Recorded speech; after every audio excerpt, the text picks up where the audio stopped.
So welcome back to my channel. If you see the whole background change, I'm at my mom's house. She's walking around here and making me laugh. Let me open my drink because I'm really tired and we're going to be here for a while. Okay, wow. This is the first time I bought this type. Let's see if I like it. I won't tell you what it's called. It's called Crystal, but I think you're not going to be able to even find it because, again, not living in the USA.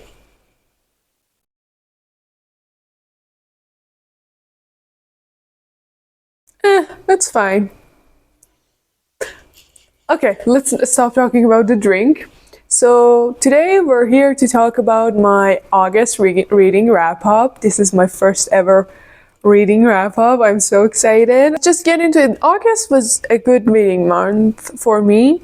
When you consider that over the last few months I read really not that many books, but August was the month that I got it back into reading a lot because my exams were done and I was well way freer than last month. Sorry if I seem distracted. I was opening my Storygraph. I kind of catalog my reading on both Storygraph and Goodreads. Also Fable, but not really consistently. After a few months, I head into Fable and add all the books I read over the past few months. So I'm going to today be looking at my Storygraph and I'm going to tell you a few things. So in the months of August, I read 13 books, 788 pages and 108 hours of audiobook. My average time to finish a book was 5 days. My most read mood was mysterious. Really? Why don't I remember that? The second one is emotional. Yeah, I can see that. Then tense and dark. Yeah, I love reading dark books. And my reading pace was usually medium. Okay, let's get into the books that I've read. I'm going to name them and talk about them in chronological order, but there is a vlog going to come up next after this video, so it would be Thursday, yeah? And in that vlog, I'm reading some books, so I'm not really going to talk about these books in this video. I'm just going to keep them for the end of the video, briefly mention them, and maybe give my rating, maybe even not that. And you can see them in the next video if you want. So know that, and let's start with the books. The first book I read in August was Sounds Like Love, the new book by Ashley Poston. If you saw in my first video, I read The 7-Year Sleep this year or last year. My memory is being really not helpful. And it was one of my favorite books of the year. I think it was last year, so I loved it very much, and I enjoyed the way that she told the story and, you know, her magical realism concepts. So when this book came out, I read it basically immediately, maybe after a few days of being published. This one was not as unique, in my opinion. It was not as unique and interesting as The 7-Year Sleep. Something that she kind of mentioned in this book, let me give you the concept first. Why am I talking about it without telling you? So this is about our main character, Joni. She wakes up one day realizing that she can hear someone else in her mind. So, you know how we have this in fantasy books, that two people have kind of a bond and they hear each other in their own brain. So she can hear another man in her own brain. They start talking and bonding over that whole weird thing of being in each other's heads. They start having long conversation. They're both into music. She's a songwriter, he's a songwriter, singer, and they realize that they are both hearing a kind of a melody that's the same between them, and none of them know what this melody is.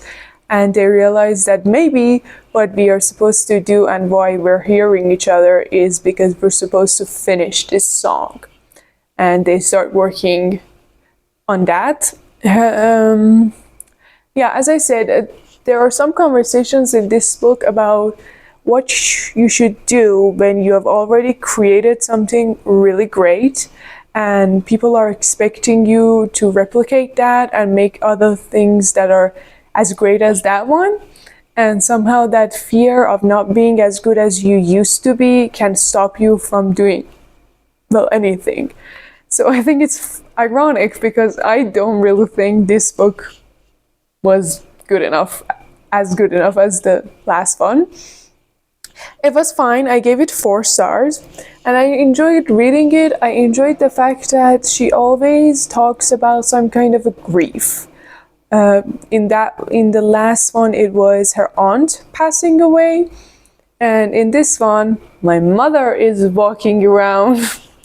And in this one, she's talking about when somebody that you love gets Alzheimer's or dementia, and they're basically there, and you haven't lost them physically, but you have lost the person that you knew, and the grief of, first of all, going through that, but before that happens, knowing that any day your good days will be over and you will lose this person.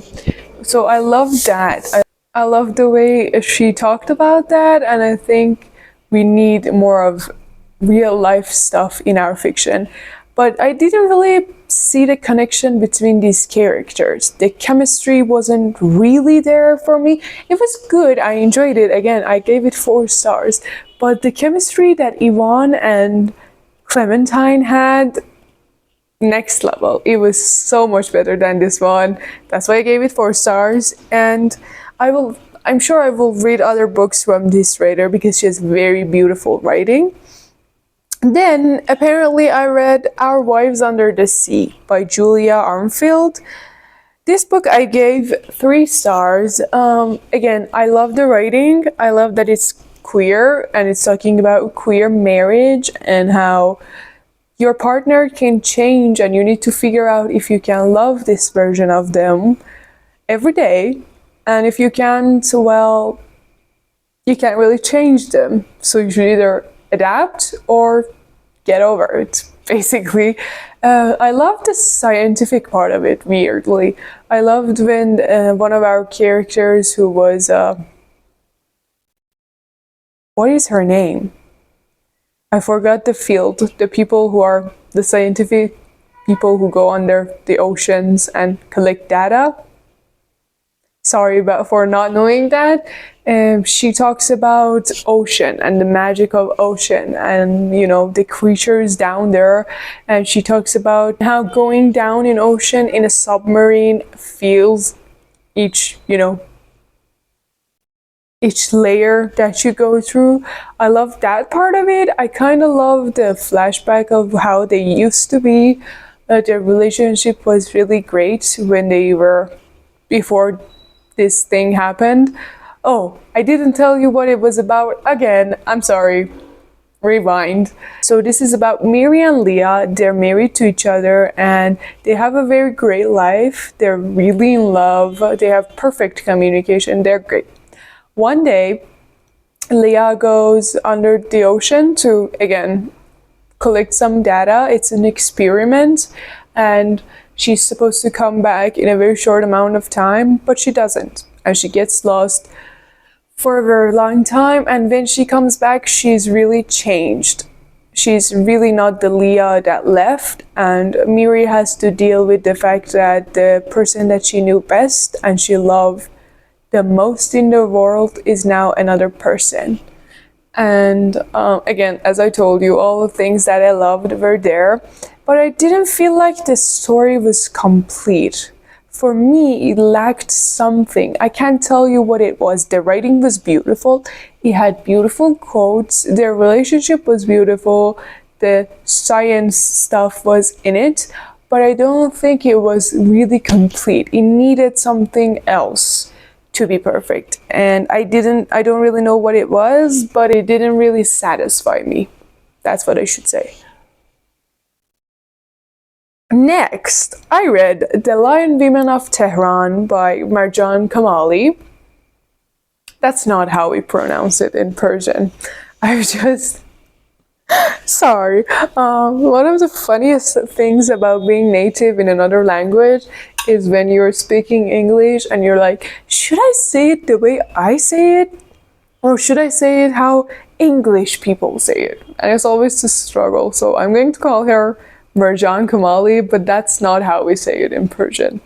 We say it Marjan Kamali. Anyways, let's talk about the book and not the author. I gave this book 2.5 stars. I was so excited to read this one because I've heard that she talks about Iran and the struggles in our country really well because she's, well, Iranian. I was really excited to read about that. I had a lot of problems with this book as, it's called The Lion Women of Tehran. I'm a woman living in Tehran. So I had many problems with it. Let's start with the concept, and I'm going to talk apparently a lot about it. So this is about, again, a girl, and it's 2 timelines. The first timeline is this girl, Elahe. The first timeline is about this girl, Elahe, growing up in Tehran when she starts at 5, 6, and all through her 20s. And after that, it splits to a little bit forward when she has been living in the US for a few years. And we get to see her grow up, kinda. We also have some other point of views sparkled in this. Now we get to what this is actually about. So in the first timeline that I told you about, the first part that she's growing up, it's when the previous regime is ruling Iran, right? So it's before the Islamic Revolution, when we had the king who we called Shah, and Elahe is growing up as the Shah is ruling Iran, and people of Iran are trying for a change and trying to get the democracy that they want.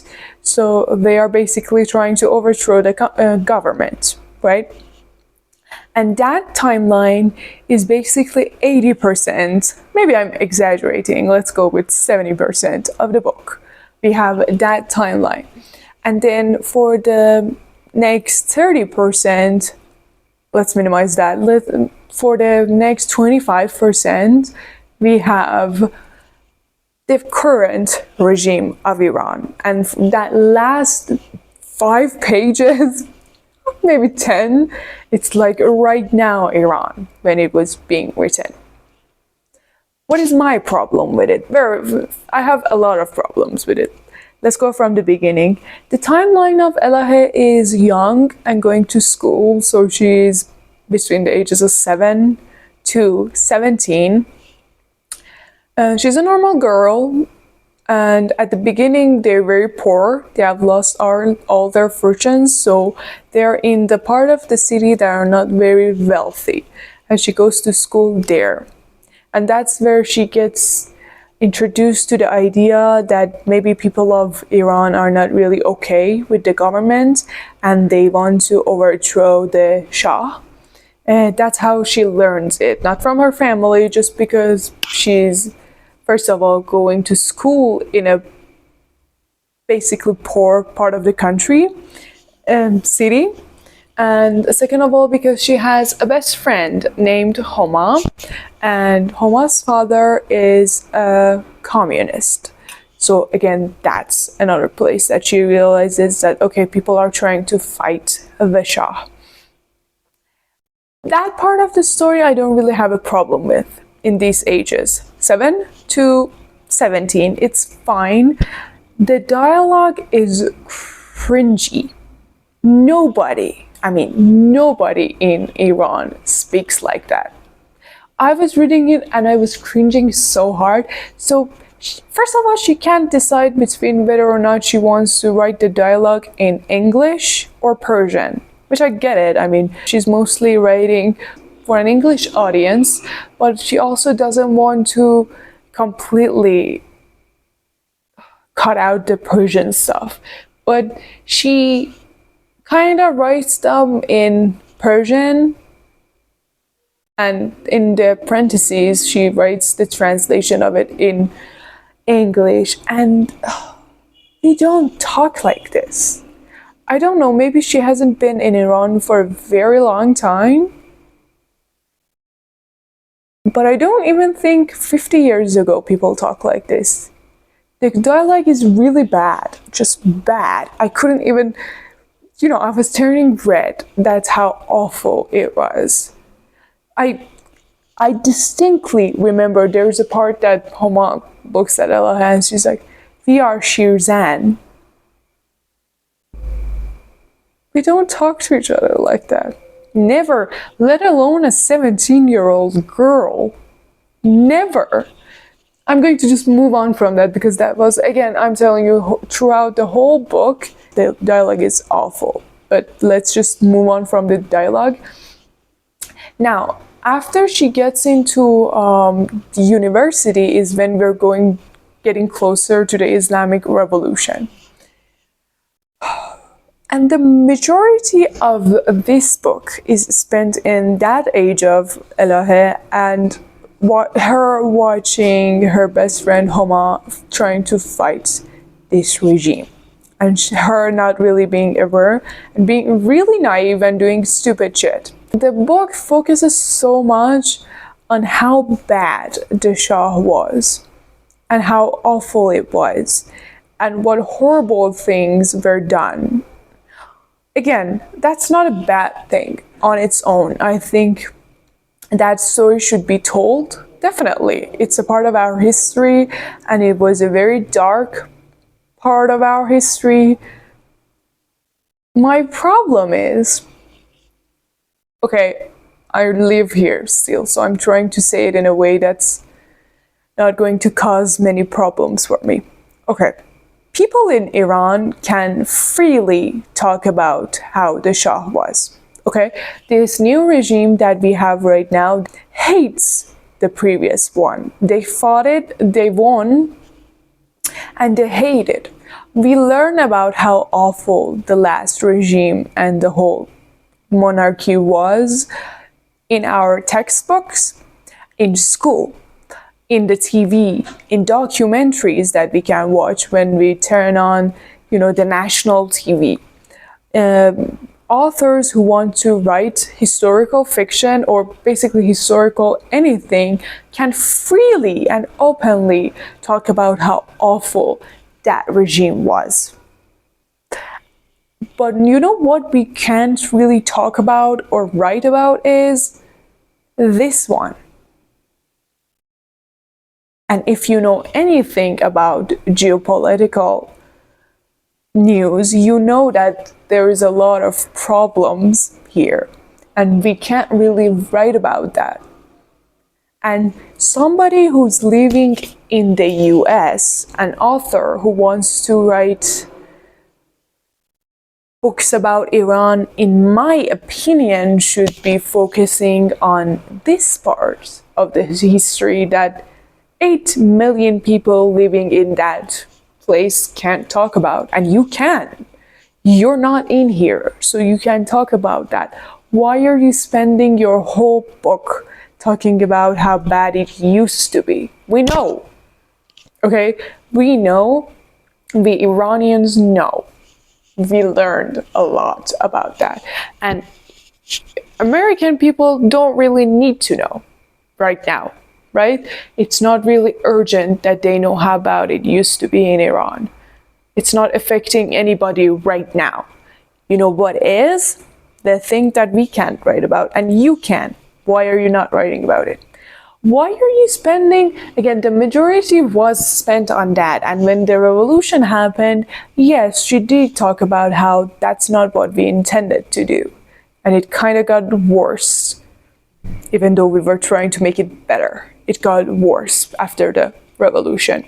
But it's like 20-30% of the book. Less, definitely less. Yeah, I think it was 20. I counted. It was at 80% that the regime change happened. So at the 20%, you're talking about, okay, we thought it would get better, but it got worse. And you're talking about the Iran-Iraq whole conflict and 8-year war. Again, that's the past. You're still focusing on a part of our history that is past, and you're not talking about right now. Yes, at the beginning, a lot of awful things happened. Of course, we need to talk about it when the imminent threat is past. Right now, we should be talking about right now, especially if you can't write anything that you want. I can't even speak about everything that I want, but you can. So why aren't you? And in the last 10 pages, we flash forward to this day. And we flash forward to now and what is happening right now in here. And it was useless, in my opinion. That was too little and too matter of fact. She was like, yeah, in the year 2023, this happened. And people did that. They were in the streets because a girl was killed and stuff.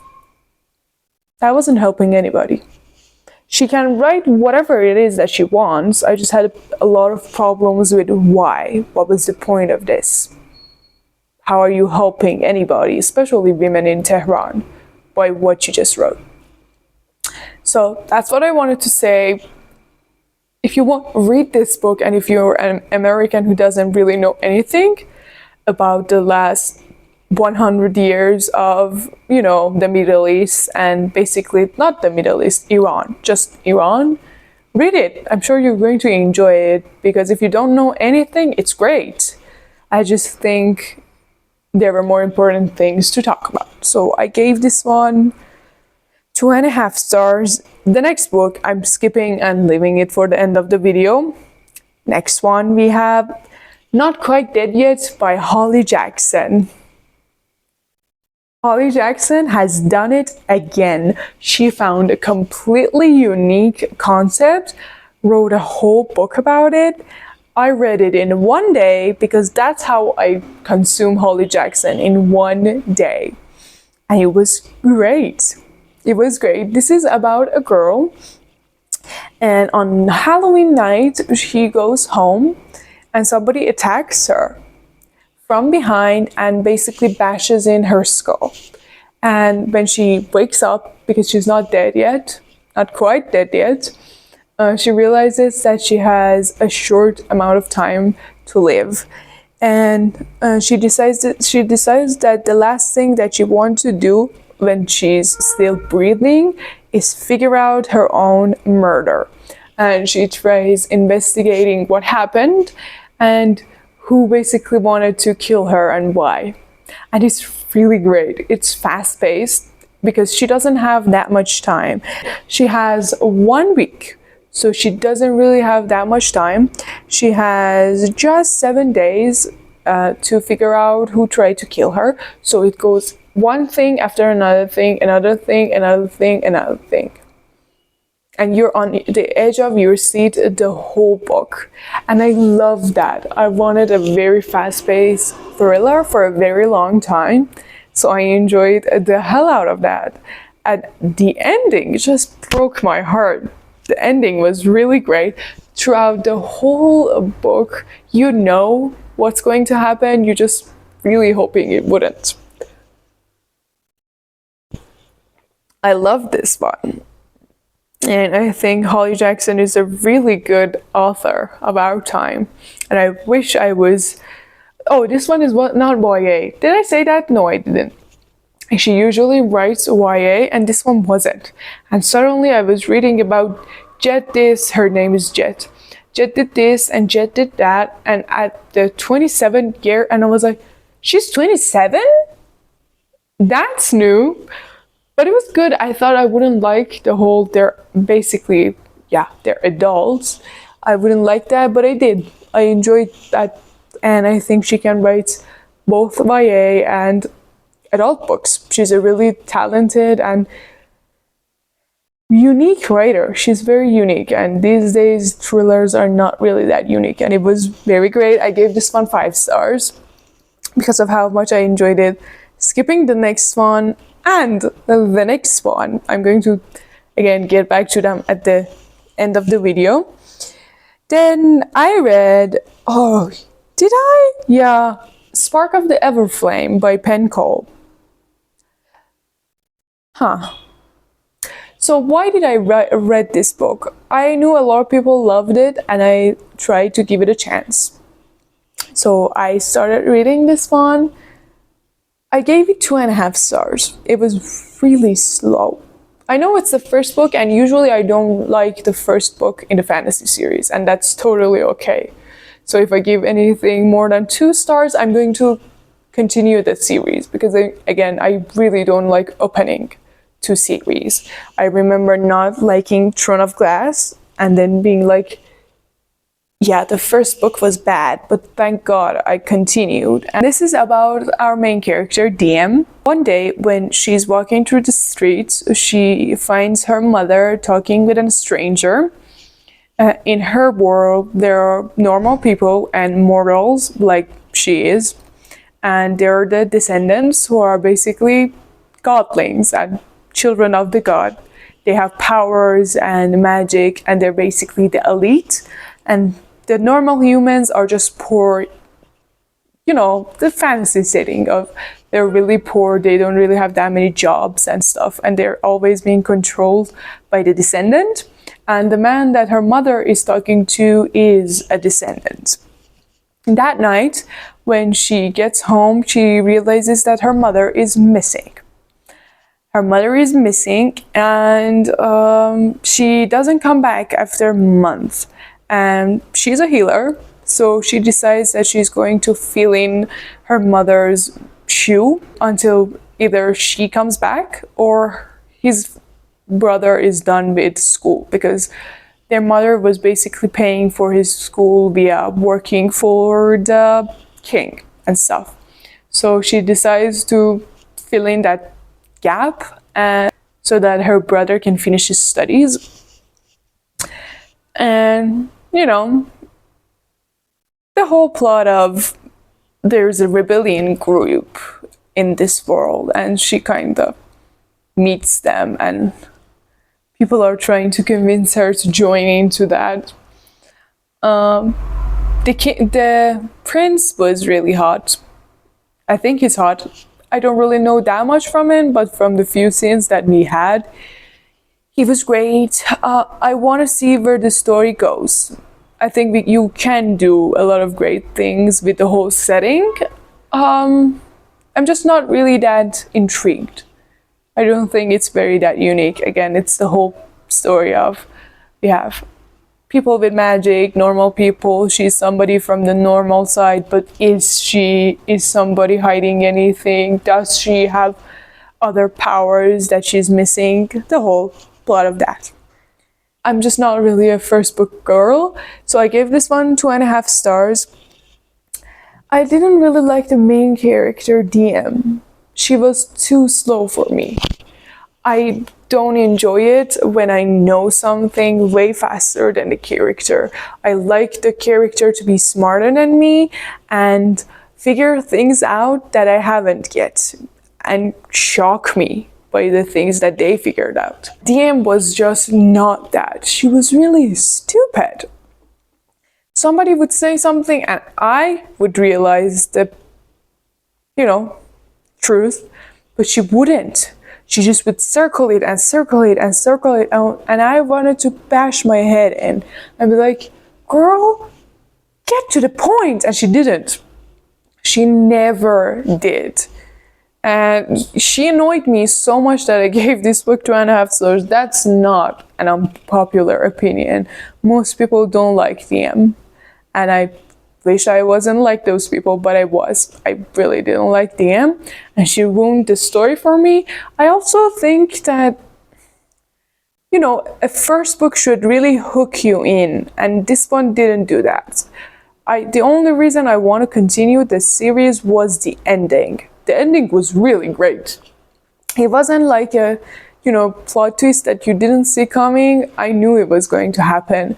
It was just written really good, and it made me want to read the second book, and I'm going to do that when I'm in the mood for a character that's going to go on my nerves, because she is going to do that, definitely. Next, The God of the Woods by Lizz. This is telling the story of a camp. One day when the counselors wake up, they realize that one of the campers is gone missing, Barbara. Barbara is the daughter of the owner of this camp and this whole land. And the funny thing, or basically the scary thing, is Barbara had an older brother who had gone missing years ago, and before Barbara was even born. So they are all worried that, okay, does this have to do something with that? Because they never really caught the person who did that to her brother. They did catch somebody, but nobody thinks that that person really did it. So everybody is trying to figure out where Barbara is and trying to find out if she's alive. They are all suspecting a serial killer who has gotten loose from jail or prison, and it could have been really interesting if you hear the premise. It could be really interesting, and it kind of wasn't. A lot of people, again, loved this one last year. Yeah, I think it came out last year and a lot of people loved it. I was in a very thriller mood after reading Not Quite Dead Yet, and I wanted that feeling again, so I read this one. I gave it 3 stars.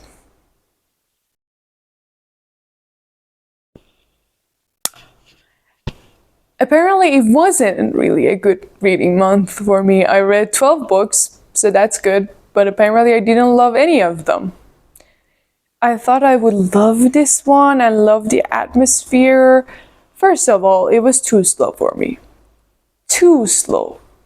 The red herrings were in your face. There was no way you were reading this book and you didn't figure out that, oh, this is a red herring. There was no way that the plot actually threw me off or made me shocked. No plot twist made me really go, oh my god. None. It was too slow. I wanted more from the atmosphere of it. I didn't really get a lot from that. The characters were bland and boring. They didn't really have any characteristics. I didn't enjoy that. I didn't enjoy where the plot ended. I didn't really enjoy how the mystery was solved. I think it was really convenient, really childish. I just didn't enjoy it. I wish I did. I thought I would, but I didn't. Again, 3 stars. A horror movie by Paul Tremblay, 1 star. This book sucked. I'm so sorry if you like it. The audiobook production was great. All the narrators, the sound effects, you felt it. You felt like you were there at the screen reading. What is it called? It's not called screen reading. You know when they read the whole movie text, and you know what I mean. You felt like you were there. That was great. You felt like you were there watching them film this whole horror movie. I didn't get the point of the movie. I didn't get the whole point of the book either. This is about the cast and crew of a horror movie, and after finishing filming this movie, most of them have died, and only one of them is still alive. Nobody ever saw this movie. It never got finished, and only bits and pieces of it was online on YouTube, and it was uploaded by one of the crew. And now that all of them are dead and this whole script is out, other companies and producers want to remake that movie, and they're using the one person that's alive's ideas to get it to where it should be. And It was fine. Again, I gave it 1 star, so it wasn't fine. The concept was fine. It was just so messy, and what was the point of any of it? I didn't really enjoy reading that. Maybe because I'm not really a horror fan. Maybe I didn't get it. Maybe that's the problem. Okay, this is fun. Then I read Honeybloods by Belle. I give this one 2.5 stars. Yes, the rating is not that high, but I really enjoyed it. The story is not really that good. It's just a fun little book. This is a novella about a girl. What's her name? Honey. Of course, it's in the title. Her name is Honey. One day she wakes up after going off with a rock band, to their bus, and she wakes up covered in dirt and blood, and she realizes that she's a vampire. She wants to go and take revenge on the people who turned her into a vampire, aka the band. And she basically gets help from her ex-friend. They're not really friends anymore, but they used to be besties with secret crushes on each other. Sadie. And Sadie is the black cat, depressed, angry, misunderstood teen. And Honey is the, prom queen, beautiful. Everyone wants her. They used to be two awkward girls in a friendship, and now they don't even talk. They get back to each other because Honey realizes that she's the only one that could help her. And they go on this whole road trip of, let's get revenge on these vampires who turned me into a vampire. And she's a newly turned vampire, and they have to figure that stuff out. And she's so funny about it. They're both really funny. And I enjoyed it. Again, they're queer, so plus points for that. I gave it 2.5 stars, but not because it was bad, because it was short and fun. Then we have, this was a book that was published in August, The Society of Unknowable Object by Gareth Brown. I gave this book 3 stars. This is basically about our world, so it's not another world, a fantasy world. If in our world there were some objects that looked similar to normal objects, let's say, this mug, but they have magical powers, right? So our world was basically created by people who had magic, so gods and goddesses, and they put this magic in some objects. And now these objects are in our world, and if somebody finds them, they can do anything with them. Each object does something special. And we have this society of 4 families. They're basically descendants of 4 families that have made a society in order to keep those objects safe and make sure that they're never misused by anybody who has, bad intent. And one day they get a call that after 40 years of no new object being found, there was a chess piece found, and it's a magical object. And our main characters go to find this magical object and bring it back to the society so that nobody can use it. And things go really wrong. They realize that they're not the only people who know about this object, and somebody is actually trying to get these objects, and God knows do what with them. And now they are trying to keep the world safe from magic, and this magical object safe from this person. I didn't really enjoy the execution of it. It was good, it was nothing bad, the writing was fine. Magda, the main character, was not a bad main character. She wasn't really that good of a main character either. She wasn't that interesting. Her love interest was not that interesting. These society's people were not that interesting. Overall, I was bored a lot of the times. In this story, I was bored. The last few percents were good. The ending was really good. It made me want to read the next book if there is any. I mean, it was set up in a way that you knew the story should be able to go on. I don't know if he will write a sequel to it. I hope he does, and I hope it's better than this first book. Again, the concept was cool. I was just a little bit bored with it, so I gave it 3 stars. And am I done? Yes, I'm done with the whole other books that I read this book. Let's get into the rest of the books that I told you I'm going to keep them for the end of the video. Here's the thing.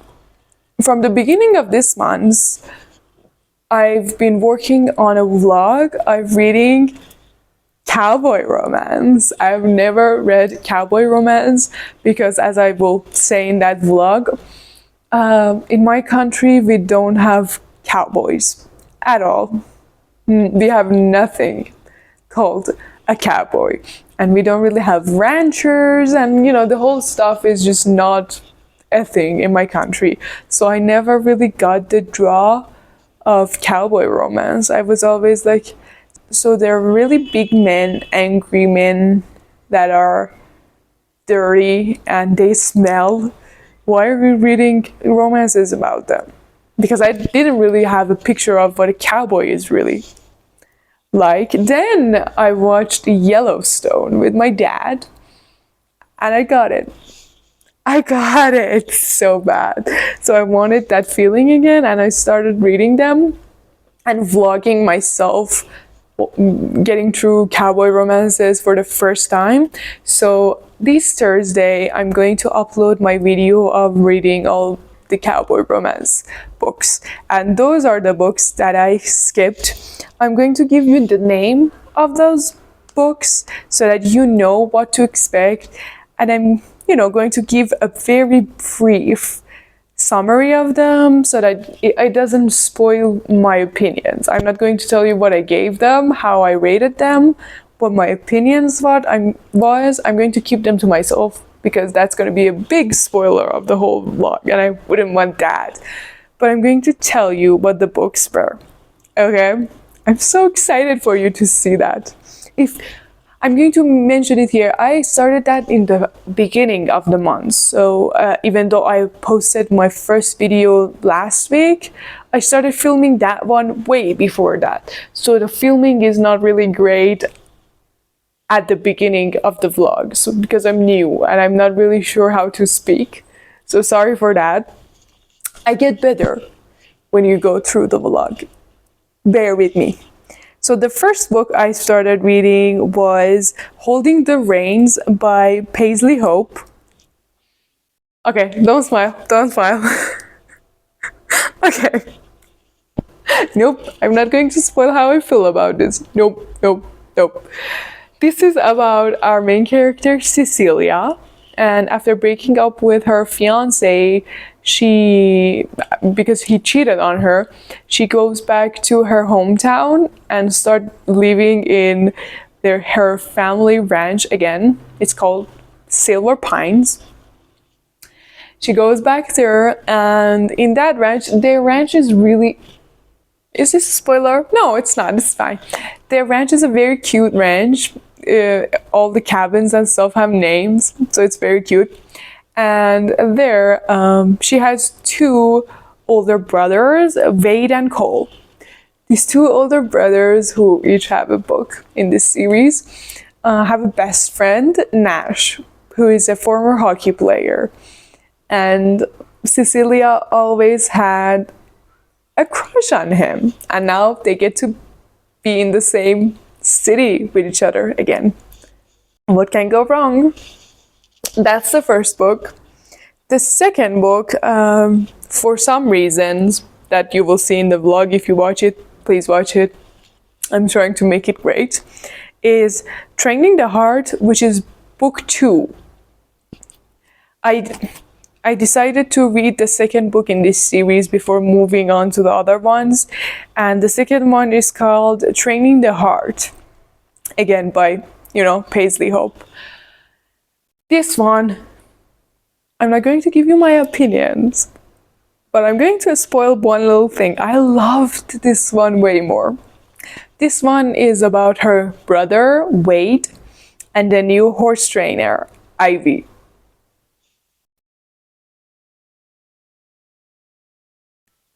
This is the best cowboy romance ever. Ever. I couldn't keep it to myself. This man is something else, guys. I wasn't expecting Wade Ashby to be like this. While talking to you, it's just going through my head all the things that she does. In the bedroom and outside of it, he's great. His safe word is mercy. She says mercy. That's their safe word. And they make each other say that. And yes, when I say each other, she also makes him. This book is great. I'm going to move on. Then I read Sovereign by Raya Morris Edwards. So this is about a wife of a rancher. And one day, their basically enemy, who is another rancher, comes to their ranch and sees this woman. And then her husband dies. If you know what I mean. It's an accident, but is it? And she has to... They have a lot of debt to this rancher.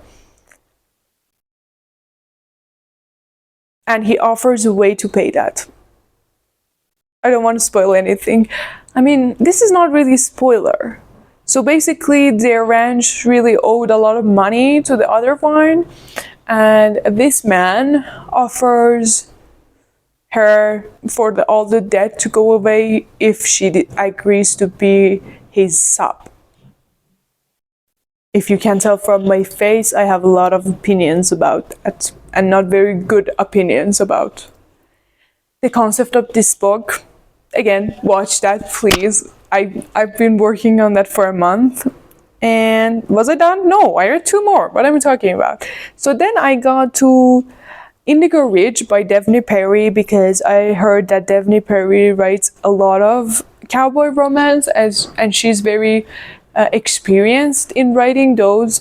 So I read Indigo Ridge. Indigo Ridge had a very good twist on it in that it had some thrilling and mysterious parts added to the whole story of it wasn't just a romance, and it wasn't really that spicy, not even close to the previous ones. The spice was a tiny bit in the story. This is about our main character, Winslow Covington. She has moved into Quincy, Montana to become the chief of the police. She's very young, so people don't really take her seriously in the beginning as she has to prove herself over and over. There is a very well-known family in this community named the Edens, and she realizes that if she convinces this family to respect her, she gets very far along in the community. The only problem is that she had a one-night stand with their eldest son without knowing. They didn't know. And they get called into their ranch because of what it seems to be a suicide. And now she has to investigate that because she doesn't really believe it. And she's the chief of police and she starts investigating and interacting with Griffin Eden, the eldest son, who is now running the ranch, and other things that happen. I'm going to keep most of my opinions to the vlog, but I like this one. I don't really have any complaints.